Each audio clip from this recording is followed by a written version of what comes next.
जय जगन्नाथ सांग मैंने मु सिद्धि वेलकम करुच्ची आपण मानक मोर ओडिया यूट्यूब चैनल ओडिया झियो सिद्धि को। नवदिनात्मक रथयात्रा और त्रिरथर असरंती तथ्य रही मु बहुत सीमित समय मध्य आपण मानक सम्यक सूचना प्रदान करुच्ची। नीलाद्रो शंख मध्ये शतदल कमले रत्न सिंहासनस्थं सर्वाहलं कारविक्तं नवघन रुचिरं संयुक्तं चक्रजेन भद्राया वामपार्श्वे रथचरणयुतं ब्रह्मरुद्रेन्द्रवम्नं वेदानां सारमेशं स्वजनपरिवृतं ब्रह्मदारुं स्मरामि ब्रह्मदारुं स्मरामि ब्रह्मदारुं स्मरामि। जय जगन्नाथ।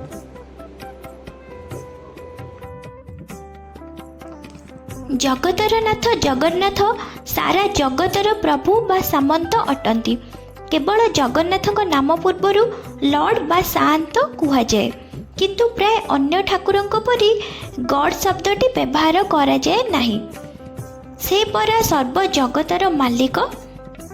पवित्र रथयात्रा रे आम ठाकुर बड़ भाई बलभद्र और भग्नी सुभद्रा आयुध सुदर्शन महाप्रभु को नहीं जाति धर्म वर्ण निर्विशेष समस्त को दर्शन रूपक आशीर्वाद प्रदान करने निमंते रथारूढ़ हो चली आसुछन्ति।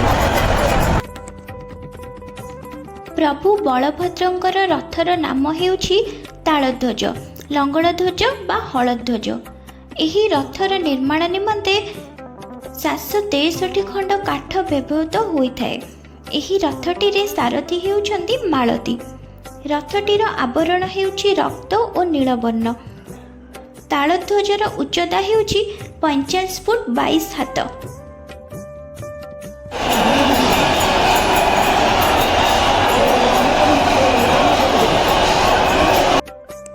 भग्नी सुभद्रांकर रथर नाम देवदलन, दर्पदलन, पद्मध्वज बा कमलध्वज। एही रथर निर्माण निमंते 593 खंड काठ व्यवहृत होइथाए। एही रथर सारथी हेउछन्ति अर्जुन। रथटीर आवरण कृष्ण और लोहित वर्ण। देवदलनर उच्चता हेउछि 44 फुट 6 इंच।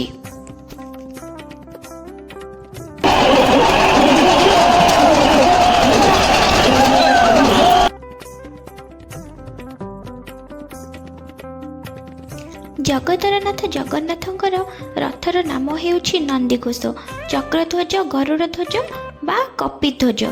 एही रथर निर्माण निमंते 832 खंड काठ व्यवहृत होइथाए। एही रथर सारथी हेउछन्ति दारुक। रथर आवरण पीत लोहित वर्ण। नंदीघोष रथर उच्चता हेउछि 45 फुट 6 इंच।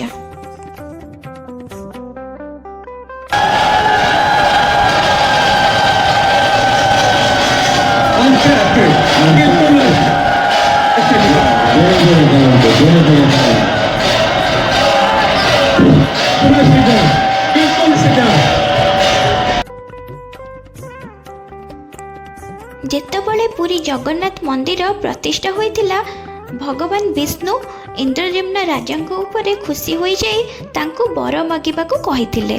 राजा निर्विकार और निसंतान हेबाकू वर मागिथिले, कारण भविष्यत रे केही तांकर वंशधर दावा न करंतु कि तांको मंदिर आमर पूर्वज मानक द्वारा बना जाइथिला।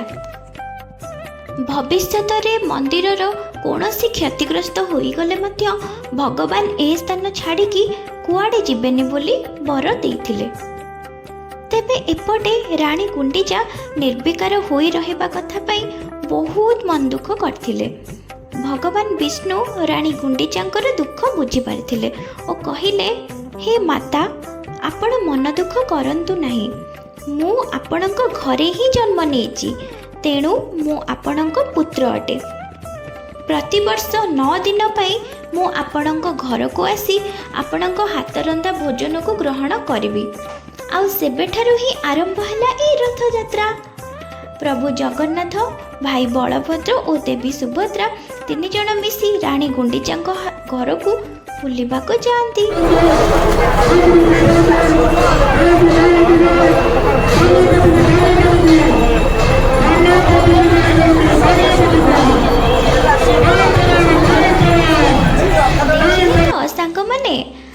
ଆଜିକାଲି ଦୁନିଆରେ ନିଜ ସନ୍ତାନ ବି ପଚାରୁନାହିଁ, କିନ୍ତୁ ଆମର ଦିଅଁ ଜଗନ୍ନାଥ ମାତା ଗୁଣ୍ଡିଚାଙ୍କୁ ଖୁସି କରିବାକୁ ଯାଇ 9 ଦିନ ସେଠାରେ ଯାଇ ରୁହନ୍ତି।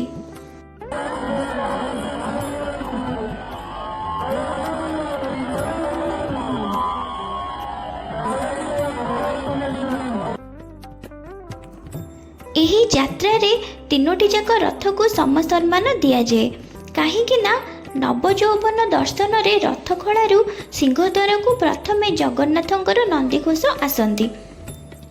ରଥଯାତ୍ରାରେ ବଡ଼ ଭାଇ ବଳଭଦ୍ରଙ୍କର ତାଳଧ୍ୱଜ ରଥ ପ୍ରଥମେ ଟଣାଯାଏ ଏବଂ ପଞ୍ଚମୀ ତିଥିରେ ଗୁଣ୍ଡିଚା ମନ୍ଦିର ନିକଟରେ ସୁଭଦ୍ରାଙ୍କର ଦେବଦଳନ ରଥର ପ୍ରଥମ ଦକ୍ଷିଣ ମୋଡ଼ କରାଯାଏ, ନାକଚଣା ଦ୍ୱାରକୁ ଅଣାଯାଏ ଏବଂ ସେହି ଶରଧାବାଲି ଠାରୁ ହିଁ ନବମୀ ପରେ ବାହୁଡ଼ା ଯାତ୍ରା ଆରମ୍ଭ ହୁଏ।